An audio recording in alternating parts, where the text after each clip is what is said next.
they take away that Lunox pick, decide to pick it up for themselves. So it is a really squishy lineup. So that's going to be a Lunox in the side lane? Kagura. Lunox in the side. That's going to be a main support. I was just about to say Ruby. Oh, all right.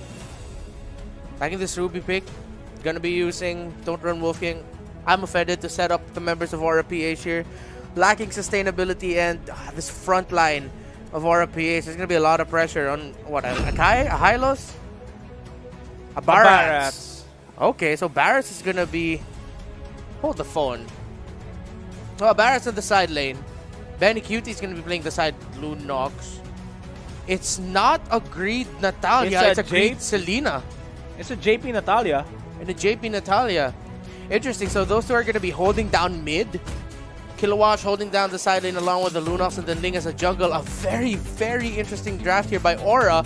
But I like the last two picks of Onic PH here. Yeah, Kagura and Ruby will add a little bit of that burst damage from Kagura. And a little bit more of that control to counter the Natalia and the Selena if ever they decide to dive in with the Ruby, hooking everybody in towards Lancelot, Jawhead, and Yu Zhong. One thing I'm seeing here, they don't have much range. They don't have much range here. It's just a Kagura being able to provide that range damage. Yu Zhong, Jawhead, Lancelot, Ruby, they're all at the base of everything without their skills in consideration. They're all melee. They're going up against a Selena, Natalia, Ling, Lunox, and Barats, where Barats would really want to have every single melee champion go at him, and they have the insurance of Selena providing the long-distance sniping with the Abyssal Arrow and the traps providing them information. This draft by Aura PH is unorthodox, but might just work. Onic, though, with their hot-bloodedness, carry them on over with the win over their rivals. Onic PH eliminated Aura PH in the first day or in the second day of the MPL playoffs in Philippines, immediately eliminating the defending champions. But now here we are in the MPL Invitational Series number 1, and it's game number 3. And we are seeing a little bit of a standard play style here, a little safer for Onic PH. They don't want to invade at all, don't want to risk any kills. As I say that, Yu Zhong over to the top side, got a little bit of a damage there. He backs off. Bottom lane, Iaknu and Kilowatt.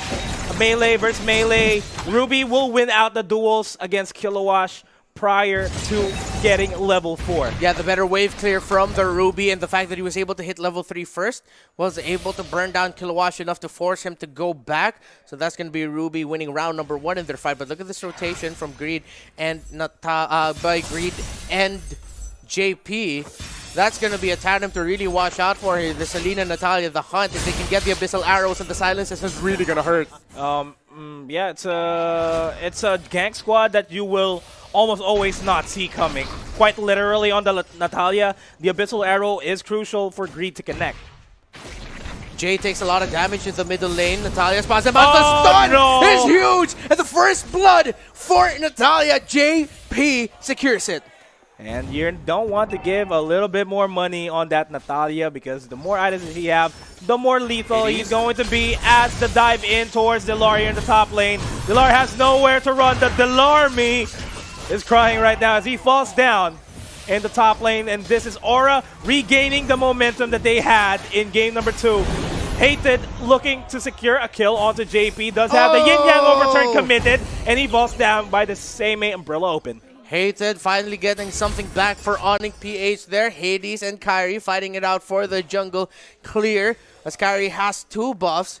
Hades still going for his purple, so that's going to be Onic trying to make a play. The fact that their Lancelot is 1 buff ahead.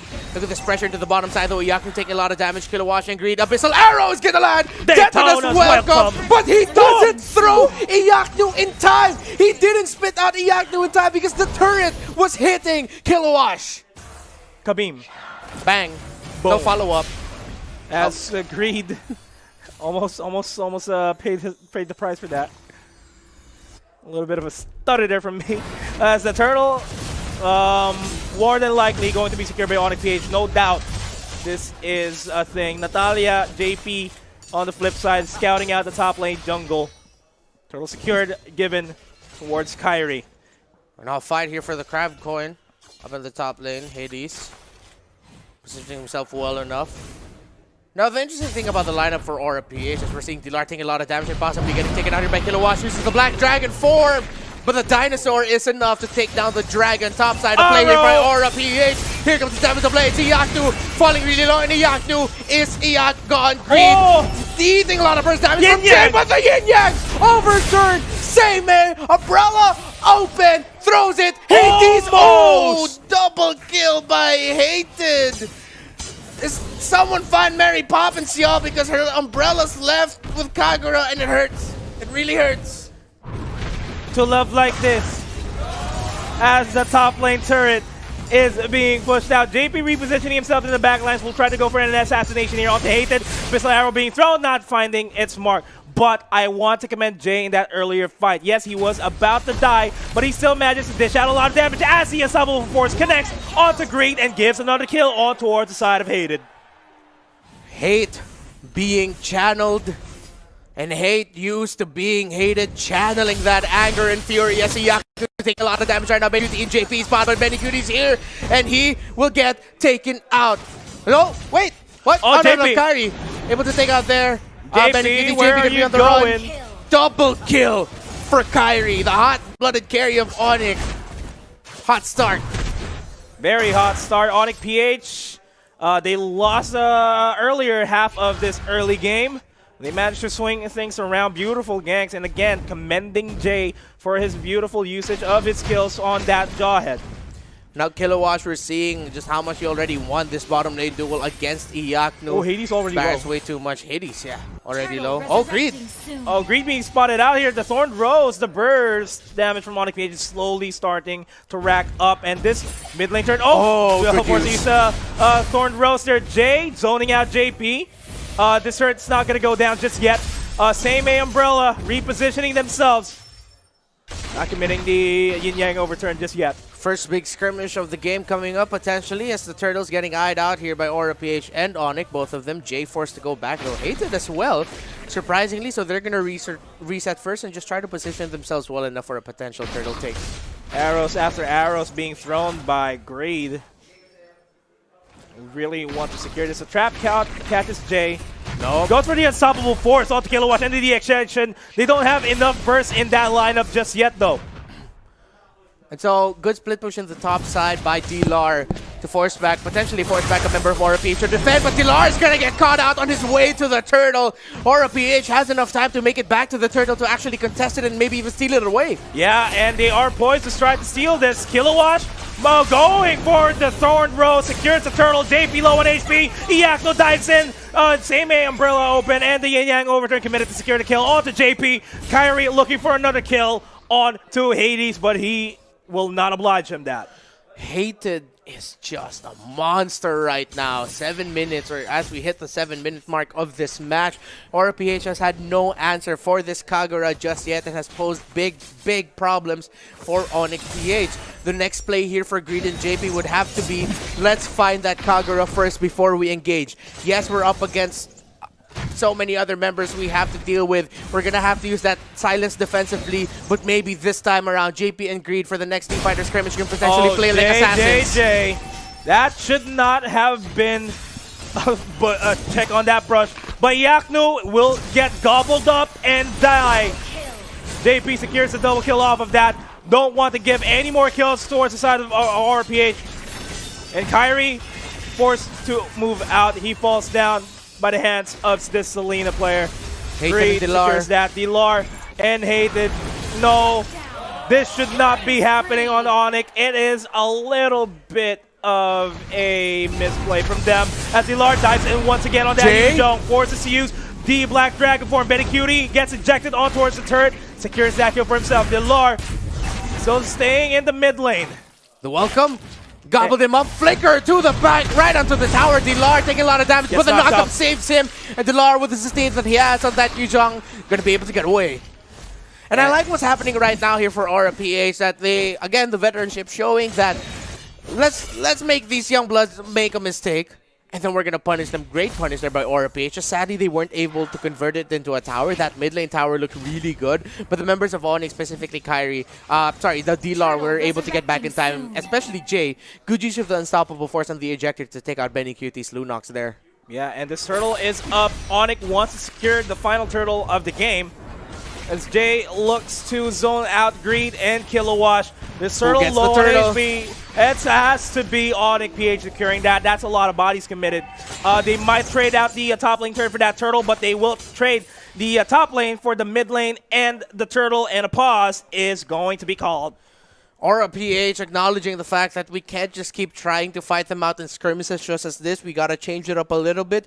Like what happened in game number 1, they were losing team fights, they were losing skirmishes, so they decided, you know what, let's just go for the split push instead. Let's try to secure a tower. The problem is now that Aura has to balance that. We saw them misbalance that in game number 1. Where they tried to keep getting the, they were winning the team fights and stuff, or they were losing the team fights, and then they tried to split push too much that it cost them. So now they got to balance it out, and hopefully this time around their split push, sacrificing the turtles, will do good for them. But again, in the story of this game, the first 2 turtles were secured by Onic PH. Aura PH now are going to be in a little bit of a deficit going into the mid game, or the middle part of our matchup here. And this is where it's going to really hurt, because the lineup they're up against, the fact that they're up against a Kagura, the fact that they're up against a Ruby along with a Lancelot as well, that damage is going to really hurt. Another big problem here for Aura PH is that they have not had an answer for Onic-hated Kagura right now. They need to get a really good solid catch. They have 2 assassins there, but the funny thing is, as I was saying earlier, the assassins are playing more of supports. Both of them are playing supports, because that is what they are. Natalia and Selena are both supports. There are moments where Natalia can play like an assassin, but at this point in the game, it's going to be hard to balance, because the siles and then the damage of the Natalia is being used to help out the other members of Aura instead of actually looking and hunting for those kills. Good point, considering the fact that Onic PH is a spell-heavy type of composition. We would really see JP become an assassin truly in the game as we reach the 15-minute mark, when he already has 3-4 items already locked in. And we will also be waiting for Benny Cutie to start going online in that Lunox, because he, and together with Hades, would become the primary source of damage here for Aura PH. Endless Battle and Demon Hunter Sword for the Ling, Raptor Machete, Endless Battle, and the Windtalker for that Lancelot, as Kilowatt might get caught out here. That's going to be 4 versus 1. Dayton is welcome, gets a stun here, gets a knockback, and Kilowatt somehow survives that gank onto his lane. Abyssal arrow onto the face of Jay, but it doesn't matter. Nobody's following through with that as the top lane engagement here. Iyaku versus JP, Benny Cutie 2v1. And they will be repositioning themselves. Kyrie spots 2, and will go for the Thorn Rose, forced to dash out of there. It's a duel. It's a duel between fencers. Well, Lancelot's also a fencer, right? Technically, yeah, he is. Lance is a fencer, yeah. Link's also not technically fencing, but both swords. It's a good duel right now that's happening between the 2 carries of Onic and Aura.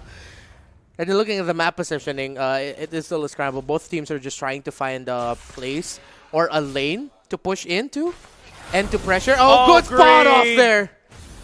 Oh! Kobe. Bang! Flame shot. With the foul.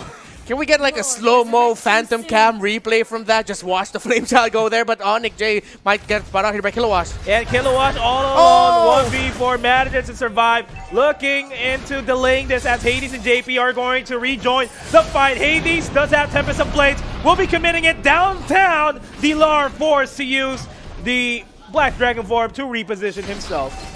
Jay popped the unstoppable force just so that he wouldn't get gobbled up by Dead and is welcome. That is a big brain microplay there by the tank of Onic PH, but that's a mega kill for JP by Aura. And Aura has the numbers advantage. I don't think Onic will be able to contest for this Lord. Yeah, this first Lord is going down, no doubt.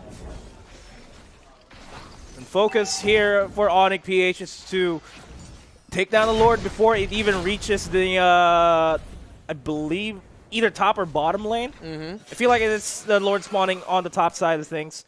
They need to start the push, start pushing in towards the other sides. The problem here is that Kilowatt is too tanky to handle. Bottom lane might just be pushed out completely well.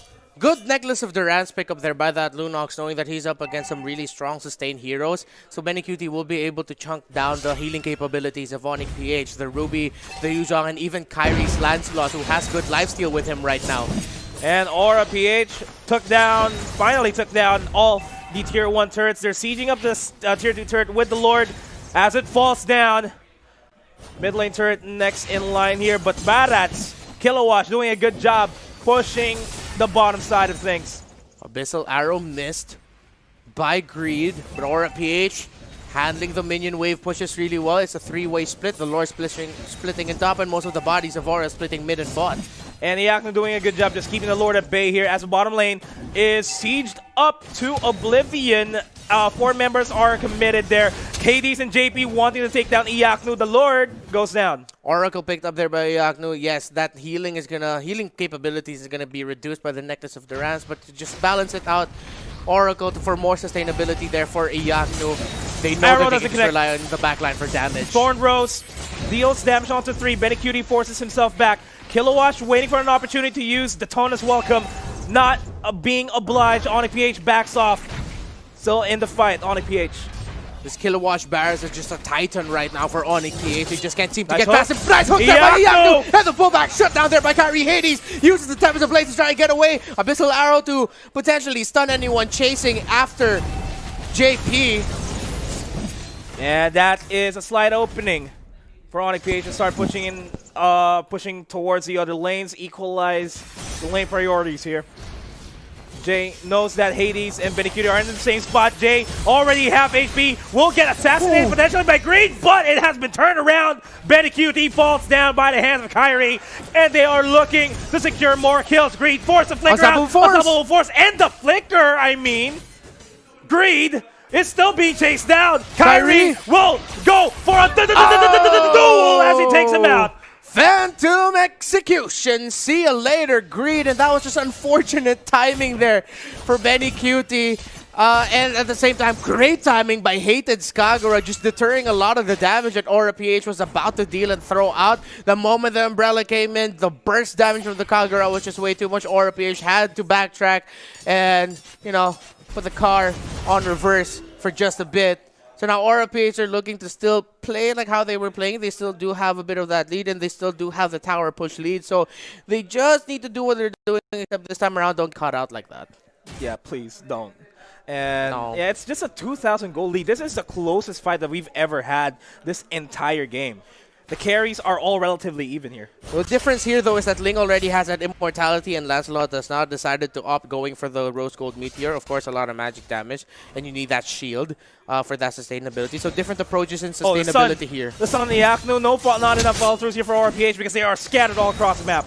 So immortality for the Link can come back into the fight, whereas hopefully the shields and the regen of Kyrie's Lancelot will be enough to keep him in the fight longer. So interesting play for both sides. Let's see which one is going to come out on top even more. So again, Aura PH is trying to reposition themselves better around this Lord as they prepare for a potential take, while sending Kilowatt into the bottom lane to split push. You might wait for 1 or 2 more minion waves to find better positioning, but I like what Onic is doing now. Just waiting close to the Lord side area to potentially pick off a cheeky member of Aura PH getting a little bit too close, but then at the same time getting ready for what could be a Lord steal if Aura decides to push it first. Yeah, and the traps are being set down here by Greed just to get a little bit of that information game going if Onic decides to start pushing in. Kilowatt being the nuisance here. Great trap placements. Yeah, great trap placements. Kilowatt, again, being the nuisance here, uses, again, the unstoppable force, but he's going to get stunned out. 3 members. Jay will not survive that. Thorn Bros, not a lot of damage now.